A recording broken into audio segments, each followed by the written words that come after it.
За сайн байцгаана уу? Туркус руу хамрын хаалганд орохоор явсан лого бэлдээ та бүхэндээ хүрэхэд бэлэн болсон байна.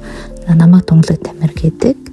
Би яагаад Туркус руу хамрын хаалганд орох гэсэн бэ гэхээр 4 жилийн өмнө ах би хамрын хаалганд орж исэн. Мөрөө тэгшлэх. Тэгээ эхлээд ороод миний нуруу хамрын үзүүрийн нуруу унтсан. Энэ бол цэвэр эмчийн алдаа юм билээ л дээ. Тэгээ хоёр дахь хаалга маань болохоор үзүүрийн нуруу хэсгийг эмчлүүлэх гэсэн засгсан боловч бас фейлцэн. Үзүүр маань бүр ингээд навтаагаад ингээд хумигдаад байхгүй болцсон. За тэгээд мэдээж яаж удаан тийм хамартай явах вэ? Судалж агаад Солонгос биш, Таиланд биш, Туркус руу явахаар шийдээд ирсэн байгаа. Турк руу бол манайх улс бол 30 оны визгүй зорчдог. Нэгдүгээрт, хоёрдугаарт эмнэлгийн хувьд маш том эмнэлэг байгаа. Ер нь бол дэлхийд дээгүүр бичигддэг эмнэлэг Ажбадам гэдэг. Эмчийн хувьд бол 33 жилийн туршлагатай маш мэргэжлийн эмчийг би сонгосон байгаа.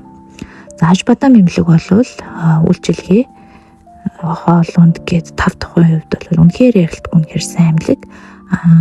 Эмчдэрээ бол эхний өдрөө ингээ очиж уулзсан. Хамраа ямар хэлбэртэй суулгах уу, ямар хань гэд ерөөдөө ярилцсан. Одоо би энэ бичлэгийн хадаар эмчийнхаа Instagram хаягийг оруулчихна. Та бүхэн бас ороод сонирхоод үзээрэй. За энэ эмчийн манай офисын өөрөө харагдчихэв. За эхний өдрөө бол шинжилгээнүүдээ өгөөд ингээ зураг хүрэг авахулаад хамарныхаа дууссан байгаа. Хоёр дахь өдрөө бол шууд хаалганд орохоор эмнэлэгтээ хэвцсэн байна. Би ингээ одоо эмнэлэг рүү явж байна. За эмнэлэгдээ ороо бол мэдээж сторигоо нийлгэн. За тэгээд энэ сахиуртайгаа эмнэлэгтээ хэвтэж болно. Хоёр өрөө харагдсан юм гоё байгаа. Хаалганаасаа гарч ирээд гоё юм гоё харагдсан өрөнд хэвтэх нэ. Би одоо ингээ хаалганд орох гэж байна. Миний хаалгаар бол ерөнхийдөө хүн төрлийн хаалганд орно. 3 дахь удаа орж байгаа учраас эмчийн хувьд ч маш их ур чадвар шаарц заалгаа болох гэж бодож байна. За тэгээд part 2-ороо хамрын хаалганд орсны дараа уулзцгаая баяртай.